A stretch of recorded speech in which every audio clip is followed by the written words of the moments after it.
Vigil, Ante, and the Vigilante Antics by BelleAmant. Read by Oakshadow 5. Chapter 11. Meet the hero, meet an old pal. It's another normal day in Musutafu City. The sun is out, the birds are singing, and Vigil and Ante are running away from Eraserhead. They hadn't planned on being out in the afternoon. Truly, the boys had wanted to wait until evening to go on patrol, but then they saw the news report. Villain rampages through the city, threatening to destroy local apartment. In the background, Izuku and Hitoshi could see terrified faces peering through the windows. The apartment had hostages, and the villain looked ready to tear the place down, which probably wouldn't have been hard, since the man seemed to have some weird mutation quirk that gave the poor man tools for fingers. Really, they hadn't had much of a choice. It took less than 2 minutes for the boys to toss their outfits on over the normal clothes before diving out of the window. They were in the scene in an instant. And the fight itself wasn't even bad, really. A few pro-heroes were there, trying to talk the villain down and perhaps even compromise with him. As the heroes kept the villain's attention, Vigil and Ante snuck closer and closer to the apartment to sneak people out. The villain spotted them just as they opened the door. He lunged at them, causing the vigilantes to dive away, lest they run into the apartment they were trying to protect. Not cool, man. So not cool. Vigil muttered as he leaped over the villain, kicking the man in the face as he flew overhead. Everything blurred from there, Vigil distracting the villain as the heroes tried to contain the fight. Ante stuck to the apartment complex, helping those who wanted to leave get out. And then, just as Vigil nearly got nailed in the face, literally, a familiar white cloth wrapped around the villain, and the tools reverted to normal fingertips. Sparing a glance up, Vigil could see one very pissed-off looking Eraserhead glaring down at the villain. Nice, Vigil whispered, and then he tensed. Because if the fight was over, that meant the next target to apprehend would be... "Thanks for the help, listeners," one hero said, and oh shit, it's present fucking might, because the other ones were busy dealing with the apprehended villain. "But we sort of have orders to take you in." Yeah, about that? Ante started, slipping to Vigil's side. Can I just say something before you do that? Present Mike, for whatever reason, obliged. "Sure, why not?" Vigil could see the exact moment the hero's eyes went blank, and he held back a laugh. Ante smiled. Don't follow us and forget what we look like. Ante took a step back, and Vigil did as well. Actually, while you're at it, forget everything you know about us too. Then they ran, leaving the fight behind. Sadly, Eraserhead gave chase. As it turned out, Eraserhead was already done handing off the villain to the other pro-heroes, and had turned his sights onto the vigilantes. Which leads to now. Shit! Vigil mutters, the swear coming out crackling and deep, rather than the high-pitched noise that is most likely escaping from his throat. You can say that again. Ante responds. Go left. They dart around the street, Eraserhead hot on their tails. Got the shoes on? Ante asks. Why? I always wear the shoes for these things. Then use them. Don't need to tell me twice.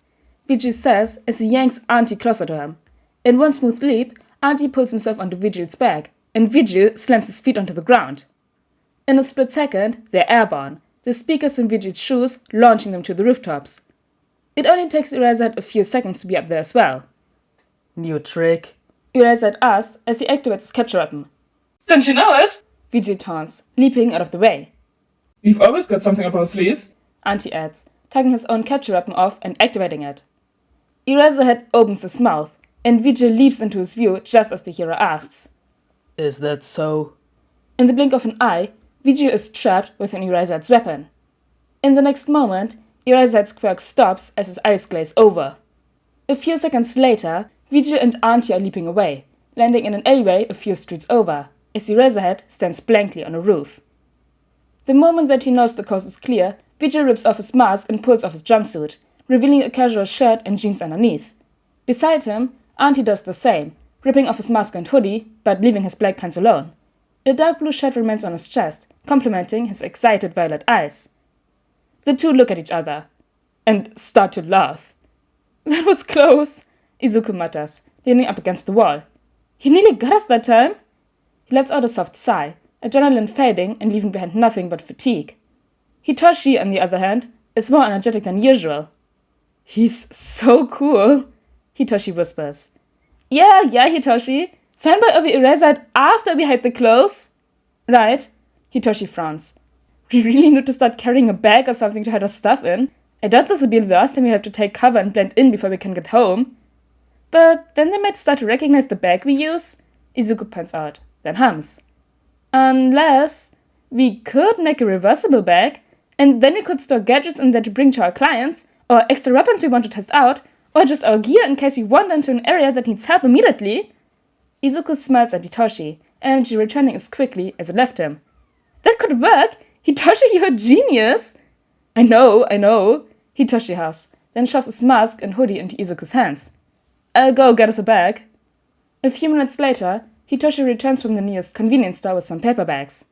I had to buy some snacks to get the bags, Hitoshi explains. We can bury the clothes underneath at least.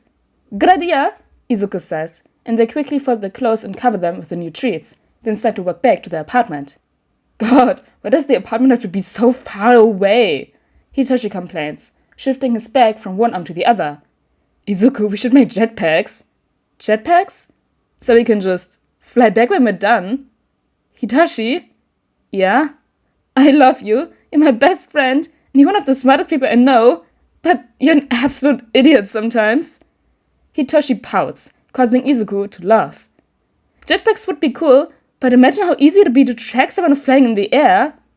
Hitoshi's frown only deepens. I guess you're right. Yeah, sorry. Maybe when we're heroes, Izuku tries, and that's enough to bring a small smirk to Hitoshi's face. Fair enough. When we're heroes, we'll use jetpacks. Absolutely.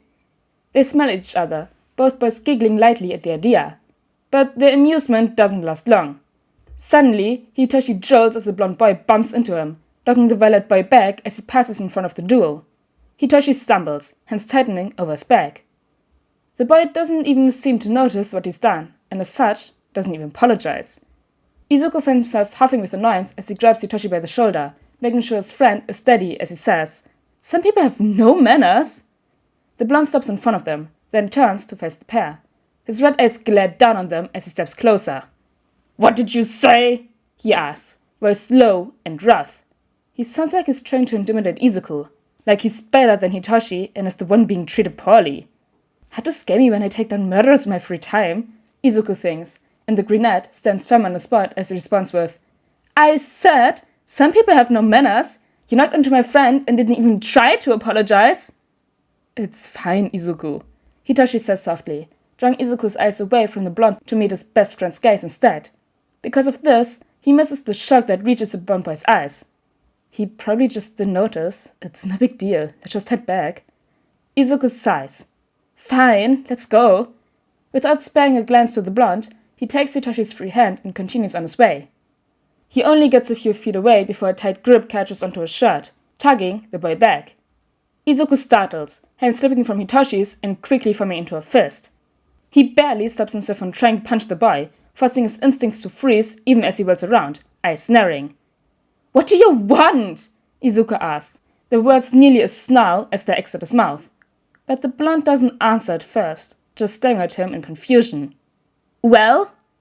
"You, Izuku?" he asks, and Izuku blinks slowly. "Yeah? What of it?" Nothing could have prepared him for the next word, or made him expect to ever hear it again. "Deku?" Izuku stiffens, staring at the blonde boy. The red eyes suddenly seem familiar, the explosive temper unforgettable even 9 years later. "Bakugo?"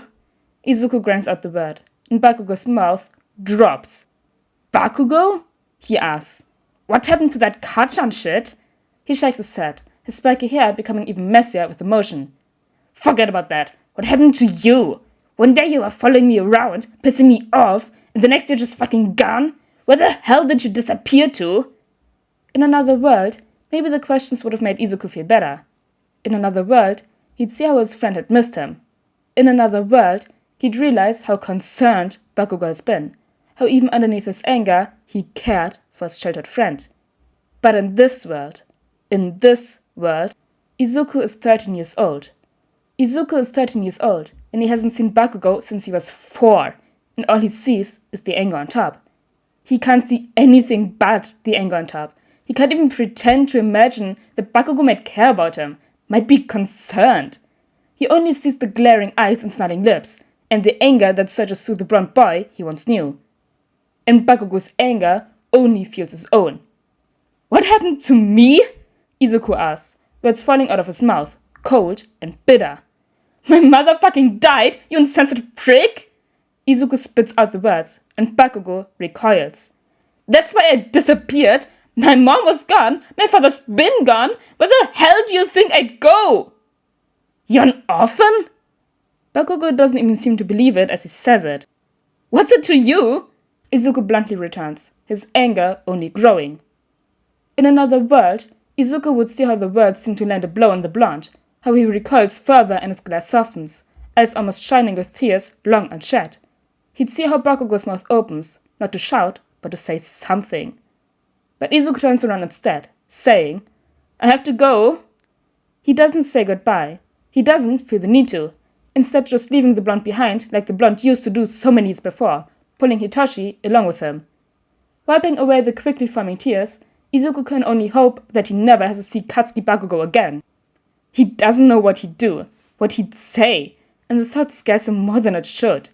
So he pushes it away, pushes Bakugo away, and goes back home with Hitoshi Shinzo, the boy who means the world to him.